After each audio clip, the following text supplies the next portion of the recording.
తెలంగాణ గురుకుల teachers TGT PGT పూర్తి సిలబస్తో chapter wise టెస్టులు మరియు వాటి ఎక్స్ప్లెనేషన్ చేస్తూ టీచింగ్ యాప్టిట్యూడ్ మరియు ఎథిక్స్ సబ్జెక్టులను బైలింగ్వల్ విశ్లేషణతో paper 1 general studies, paper 2 pedagogy, paper 3 subject కంటెంట్లను విడివిడిగా పూర్తి సిలబస్తో అందిస్తున్న ఏకైక online educational app uptake jobs. Paper 1 general studies కొరకు 2000కు పైగా వీడియోస్తో పాటు పీడిఎఫ్ మెటీరియల్ అందిస్తున్న యాప్. తెలంగాణ గురుకుల టీచర్స్ టీజీటీ పీజీటీ పూర్తి సిలబస్తో చాప్టర్ వైజ్ టెస్టులు మరియు వాటి ఎక్స్ప్లెనేషన్ చేస్తూ టీచింగ్ యాప్టిట్యూడ్ మరియు ఎథిక్స్ సబ్జెక్టులను బైలింగ్వల్ విశ్లేషణతో paper 1 general studies, paper 2 pedagogy, paper 3 subject కంటెంట్లను విడివిడిగా పూర్తి సిలబస్తో అందిస్తున్న ఏకైక online educational app uptake jobs. Paper 1 general studies కొరకు 2000కు పైగా వీడియోస్తో పాటు పీడిఎఫ్ మెటీరియల్ అందిస్తున్న యాప్. తెలంగాణ గురుకుల టీజీటీ పీజీటీ మ్యాథమెటిక్స్ టీచర్స్ కొరకు, తెలంగాణ గురుకుల TGT PGT biological science teachers కొరకు, తెలంగాణ. నమస్కారం, అప్టేక్ జాబ్స్కి స్వాగతం. నేను మీ వివేక్. ఇవాళ తేదీ 16/5/2023. మీకు తెలుసు, నాకు తెలుసు. ఇవాళ మనం కొంచెం కరెంట్ అఫైర్స్ మళ్ళీ డిఫరెంట్ వేలో చేస్తున్నాము. సో ఎప్పటికప్పుడు కొంచెం డిఫరెంట్గా at the same time public డిమాండ్ని కూడా కన్సిడర్ చేస్తూ చేస్తున్నాము. సో ఇవాళ మనం కరెంట్ అఫైర్స్కి సంబంధించి ఏ టాపిక్ని డిస్కస్ చేయట్లేదు, కొన్ని చిన్న టాపిక్స్ గురించి కూడా డిస్కస్ చేయట్లేదు. Rather it is all about the questions. గడిచిన కొన్ని రోజులలో ఏవైతే ముఖ్య సంఘటనలు చోటు చేసుకున్నాయో లేదా ముఖ్య విశేషాలు ఉన్నాయో వాటిని మనం జాగ్రత్తగా గమనించి ఒక 10 క్వశ్చన్లు ఉంటాయన్నమాట ఇవాళ. సో ఆ 10 క్వశ్చన్స్కి సమాచారం తెలుసుకుని వాటికి సంబంధించిన సమాధానాలు కూడా తెలుసుకుందాం. మరి ఇంకెందుకు ఆలస్యం, వెళ్ళిపోదామా? ఫస్ట్ క్వశ్చన్ వచ్చేసి, which state has become the first in India to enforce the right to walk? మన భారతదేశంలో ఎప్పుడైతే స్టేటస్ పెరుగుతూ ఉందో, ఒక స్టేటస్ పెరిగిపోయిన తర్వాత వాళ్ళు ఉన్న స్టేటస్ ఒకప్పుడు కూడా మర్చిపోతారనమాట. చెప్పింది అర్థం కాలేదా? మళ్ళీ క్లియర్గా అర్థమయ్యేలా చెప్తాను. ఉదాహరణకి మీరు ఒకవేళ లోయర్ మిడిల్ క్లాస్లో ఉన్నారు, మీరు కష్టపడి చదివారు, కష్టపడి ఒక మంచి ఉద్యోగం తెచ్చుకున్నారు, బాగా కష్టపడి పని చేశారు, ప్రమోషన్లు వచ్చాయి, జీతాలు పెరిగాయి. లోవర్ మిడిల్ క్లాస్ నుంచి మిడిల్ క్లాస్కో లేదా హయ్యర్ మిడిల్ క్లాస్కో వెళ్ళారు. మీరు హయ్యర్ మిడిల్ క్లాస్కి వెళ్ళంగానే మీరు హయ్యర్ మిడిల్ క్లాస్ వాళ్ళలాగా యాక్ట్ చేయడం మొదలు పెడతారు, కానీ లోవర్ మిడిల్ క్లాస్ యొక్క ఎక్స్పీరియన్స్ని మీతో క్యారీ చేయరు. చాలా తక్కువ మందే క్యారీ చేస్తారు. అందుకే అప్పుడప్పుడు అక్కడక్కడ అరే వాళ్ళంత డబ్బులున్నా, వాళ్ళంత పవర్ఫుల్ వ్యక్తులైనా సరే చాలా సింపుల్గా ఉన్నారా అంటారు. మనిషిని వాడు సింపుల్గా ఉంటేనే బెటర్. హంగుల ఆర్భాటాలకు పోతే వచ్చేదేమీ లేదు, వాళ్ళు అది వాళ్ళ ఇష్టం. ఏది ఏమైనా సరే ప్రతి ఒక్కళ్ళు బళ్ళు కొంటున్నారు, ప్రతి ఒక్కళ్ళు కారు కొంటున్నారు. మరి అలాంటప్పుడు రోడ్ల మీద నడిచే వాళ్ళు ఎక్కడ నడవాలి? అది ఎవరైనా కావచ్చు, అదొక రిచ్ పర్సన్ అవ్వచ్చు, పూర్ పర్సన్ అవ్వచ్చు, ఎవరైనా సరే రోడ్డు మీద నడిచేప్పుడు వాళ్ళు ఎక్కడ నడవాలి? రోడ్డు పక్కన ఫుట్పాత్ ఉండదు. అలానే సైక్లింగ్ కూడా ఒక మోడ్ ఆఫ్ ట్రాన్స్పోర్టే కదా. మీరు ఒక సైకిల్ తొక్కుని ఒక ప్రాంతం నుంచి ఇంకో ప్రాంతానికి వెళ్తున్నారు. ఎలా అయితే వాకో అలానే సైక్లింగ్ కూడా.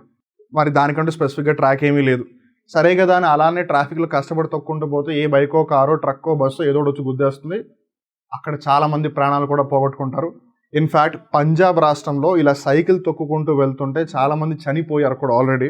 వీటికి సంబంధించి 2 రాష్ట్రాలు, పంజాబ్, హర్యానా రాష్ట్రాల హైకోర్టులలో కేసులు ఫైల్ అయితే వాటికి సంబంధించి 2 రాష్ట్రాలకు కూడా జడ్జిమెంట్ ఇస్తే ఏమని చెప్పిందంటే, మీరు ఖచ్చితంగా రైట్ టు వాక్ని కన్సిడర్ చేసి తీరాలి అని. సో ఇలా స్పెసిఫిక్గా మనుషులు నడవడానికి ఫుట్పాత్స్ని తయారు చేయాలి, అలానే సైకిల్ తొక్కడానికి కూడా స్పెషల్గా పాత్స్ని తయారు చేయాలి. ఆ విధంగా మేము చేస్తామని ఒక రాష్ట్రం ఫస్ట్ డిసిజన్ తీసుకుంది. ఇండియాలోని ఫస్ట్ స్టేట్ అనమాట అది. మరి ఏ స్టేటో కాదు, Punjab. So which state has become the first state in India to enforce the right to walk? నడవడానికి ఏదైతే వాళ్ళ యొక్క హక్కు ఉందో దానిని తక్కువగా చూడకుండా వాళ్ళ హక్కును గౌరవిస్తూ వాళ్ళకంటూ నడవడానికి ఫుట్పాత్ని తయారు చేస్తారనమాట. సో అది పంజాబ్లో జరుగుతుంది. నెక్స్ట్ క్వశ్చన్ వచ్చేసి, which Indian state or UT అంటే యూనియన్ టెరిటరీ, కేంద్రపాలిత ప్రాంతం, is home to the largest ethnic group of Meiteis? Meiteis అనే ఈ కమ్యూనిటీ ఏదైతే ఉంది ఈ మధ్య వార్తల్లో చాలా ఎక్కువగా ఉంది. ఎందుకు వార్తల్లో ఉంది? వాళ్ళ ఎస్టీ కమ్యూనిటీ స్టేటస్ కావాలి అని అడుగుతున్నారు. వాళ్ళకు ఆల్రెడీ ఓబీసీ స్టేటస్ ఉంది, ఎస్సీ స్టేటస్ ఉంది, కానీ ఎస్టీ స్టేటస్ లేదు. అయితే మణిపూర్ హైకోర్టు దానికి సంబంధించి స్టేట్ గవర్నమెంట్కి చెప్పిందనమాట, మీరు ఆ విధంగా చర్యలు తీసుకోండి, వాళ్ళకి ఇచ్చేటట్టు చేయండి అని. ఎప్పుడైతే ఆ విధంగా హైకోర్టు ఆదేశించిందో అప్పుడు మిగతా వాళ్ళందరూ కూడా ప్రొటెస్ట్లు చేయడం మొదలుపెట్టారు. ఇన్ఫాక్ట్ ఆ ప్రొటెస్ట్లు వైలెంట్గా కూడా తయారయ్యాయి అనమాట. సో దానికి సంబంధించి చాలా రభస జరుగుతుంది. సో ఏదైతేనే ఇక్కడ క్వశ్చన్ వచ్చేసి, వాళ్ళు ఏ రాష్ట్రానికి సంబంధించిన వాళ్ళు లేదా ఏ కేంద్రపాలిత ప్రాంతానికి సంబంధించిన వాళ్ళు అని. ఆప్షన్స్ గమనిస్తే మణిపూర్, మహారాష్ట్ర, ఉత్తరాఖండ్, ఛత్తీస్గఢ్.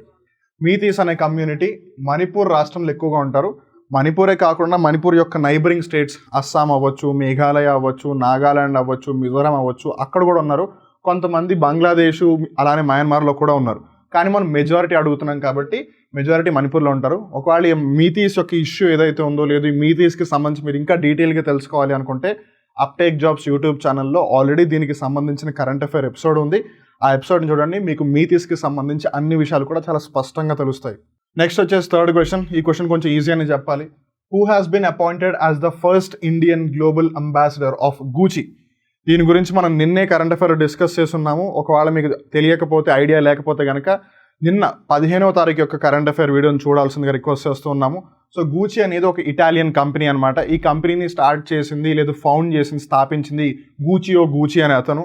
సో గూచి 2 జీలు దాని యొక్క లోగో అది.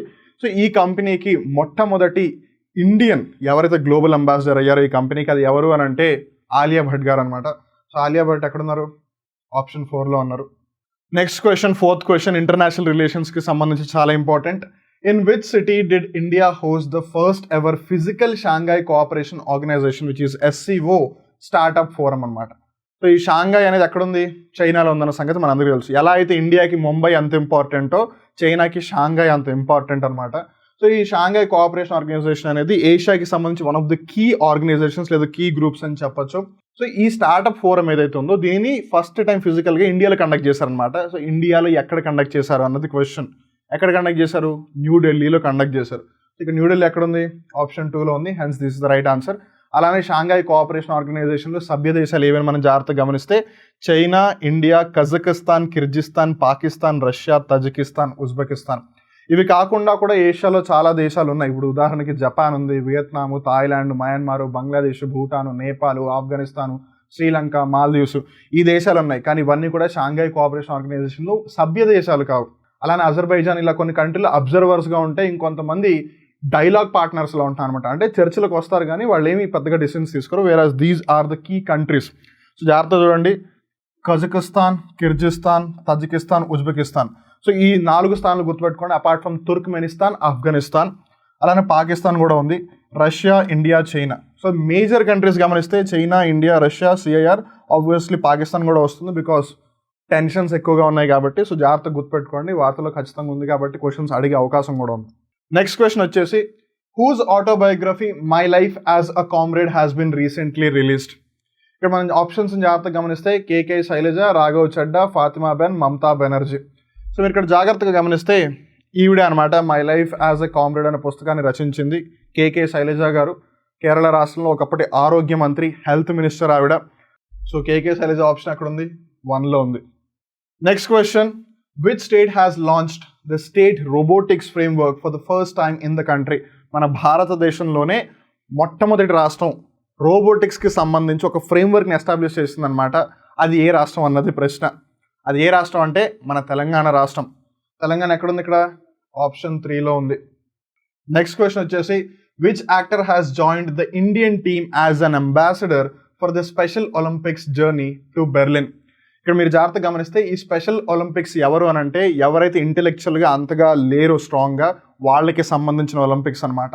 సో వాళ్ళ యొక్క మొరాల్ని బూస్ట్ చేయడం కోసం, వాళ్ళ యొక్క స్ఫూర్తిని ఇంకా ఇంక్రీజ్ చేయడం కోసం, వాళ్ళని ఇన్స్పైర్ చేయడం కోసం, మోటివేట్ చేయడం కోసం government of India Ayushmann Khurrana గారిని వాళ్ళకి అంబాసిడర్గా జాయిన్ చేశారు అనమాట, వాళ్ళ యొక్క టీమ్ అంబాసిడర్గా. నెక్స్ట్ క్వశ్చన్ వచ్చేసి Shantiniketan which has been recommended as a cultural site in India belongs to which state? దీని గురించి కూడా మనం రీసెంట్గా కరెంట్ అఫైర్స్లో డిస్కస్ చేశాము. సో శాంతినికేతన్ ఏ రాష్ట్రంలో ఉంది? పశ్చిమ బెంగాల్ రాష్ట్రంలో ఉంది, వెస్ట్ బెంగాల్ స్టేట్లో. సో వెస్ట్ బెంగాల్ అక్కడ ఉంది, ఫస్ట్ ఆప్షన్లో ఉంది. గుర్తుపెట్టుకోండి, శాంతినికేతన్ని కట్టించింది దేవేంద్రనాథ్ ఠాగూర్ గారు, దానిని విస్తరింపజేసింది రవీంద్రనాథ్ ఠాగూర్ గారు. దేవేంద్రనాథ్ ఠాగూర్ గారు రవీంద్రనాథ్ ఠాగూర్ గారి యొక్క నాన్నగారు. ఆ విషయం కూడా చాలా జాగ్రత్తగా గుర్తుపెట్టుకోండి. నెక్స్ట్ వచ్చేసి in which state will India's first pod taxi project start? This is very very interesting and something futuristic అని చెప్పాలి. ఇక్కడ మీరు జాగ్రత్తగా గమనించవచ్చు, ఇదే ఆ పాట్ టాక్సీ అనమాట. మన ఇండియాలో మనకి సైకిల్ ట్రాన్స్పోర్ట్ ఉంది, అంటే ఎవరికి వాళ్ళు సైకిల్ దొక్కిన వాళ్ళు ట్రాన్స్పోర్ట్ అవుతున్నారు, లేదా చాలామంది బై వాక్ కూడా వెళ్తూ ఉంటారు.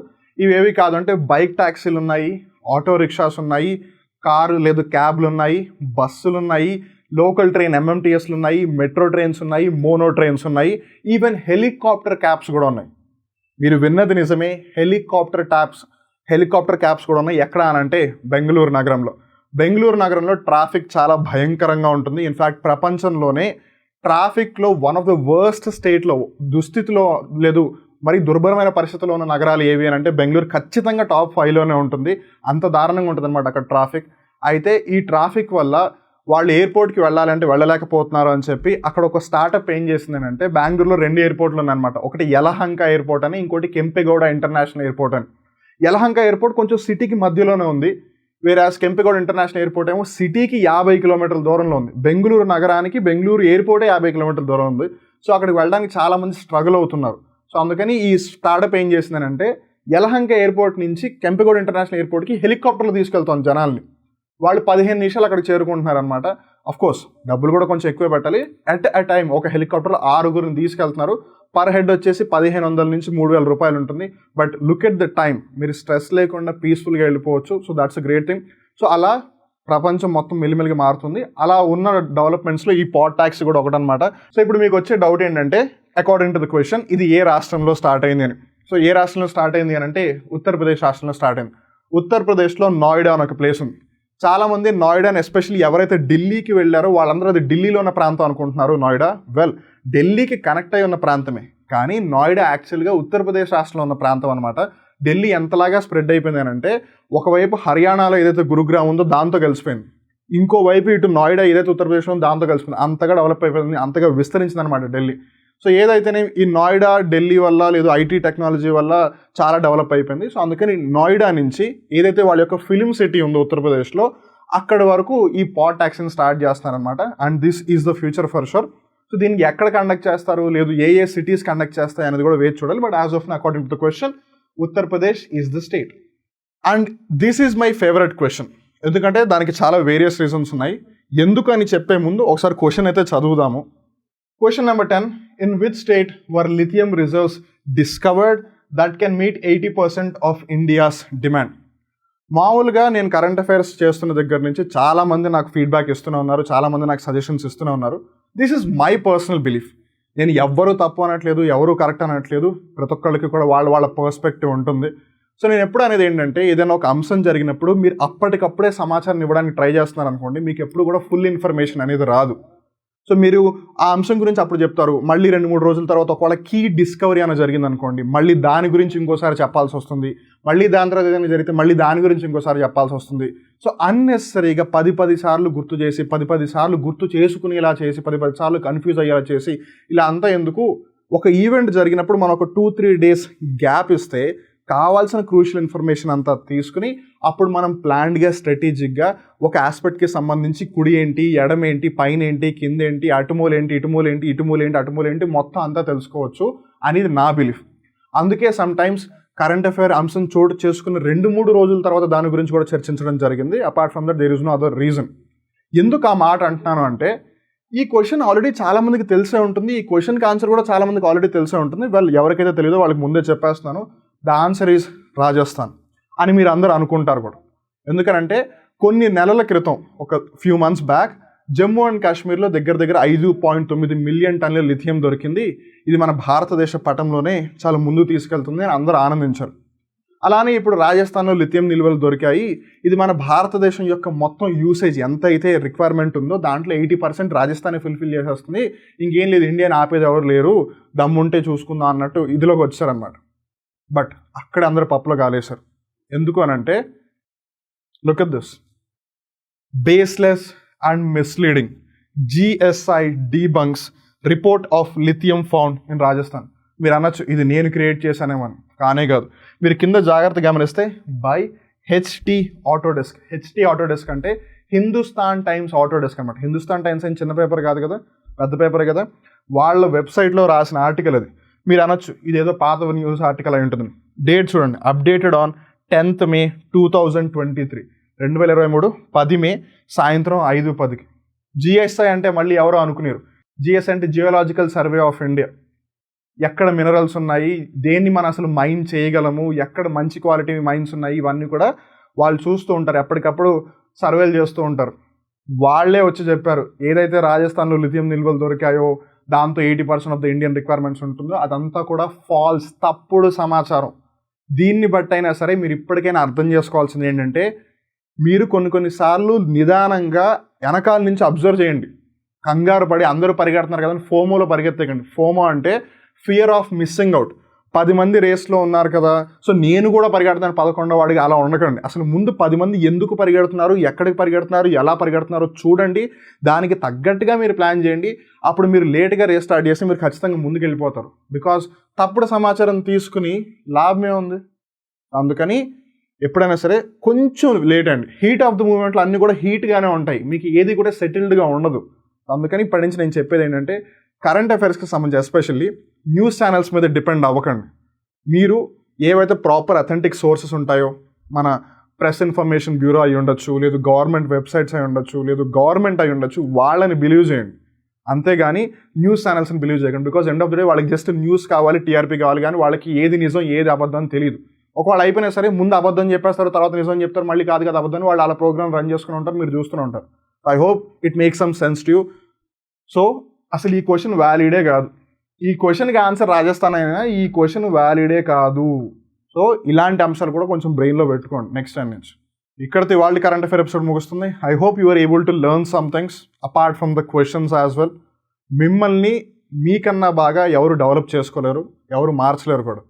సో మీరు ఒక మంచి హ్యూమన్ బీయింగ్ అవ్వాలి అనుకున్నప్పుడు, మీరు ఒక టాలెంటెడ్ ఇంటెలిజెంట్ హ్యూమన్ బీయింగ్ అవ్వాలి అనుకున్నప్పుడు, మీరు ఒక ఆఫీసర్ అవ్వాలి అనుకున్నప్పుడు, ఎవరో వచ్చి చేస్తే మీరు ఆఫీసర్ అయిపోరు. మీరు ముందు నుంచి అలా ప్రిపేర్ అవుతూ ఉండాలి.